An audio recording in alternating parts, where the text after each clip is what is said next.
This lighting fixture, the original of which is in the Metropolitan Museum of Art in New York City, is a kind of a good example of what would have been a higher-end lighting fixture for the colonialists. A lot of their lights were based on cast European originals. Rather than using tin, we employ a turn-coated copper, a lead-coated copper. It ages and darkens like tin, but unlike tin, it will never rust or corrode.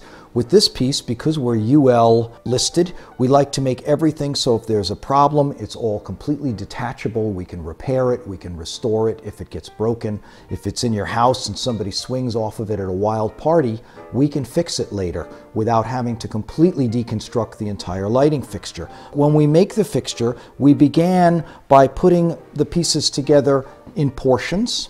So here's the bottom section, and what we did was we constructed the upper part so that all of the arms can lock into those holes, and then the two pieces will join together, and the leaves, just like the original, will conceal where the arms affix.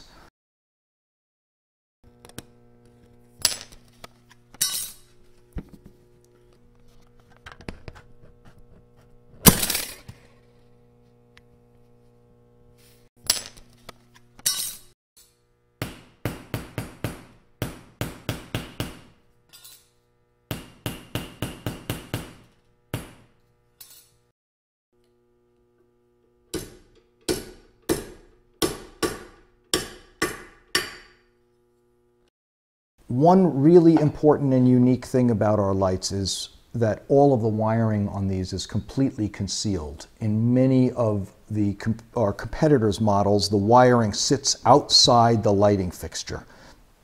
The arms are hand cut, and then there's a metal wire rolled into the edge for strength. And there's a separate jacket on the front face that allows the wiring to travel from the bushing all the way through the arm to the socket. The wiring is a proprietary wire that we have custom made for us. It's a copper stranded wire that is nickel silver plated and jacketed with a space age material, also obviously UL listed, and it allows us to wire into very narrow spaces and into small apertures where most other companies are not willing to bother to go.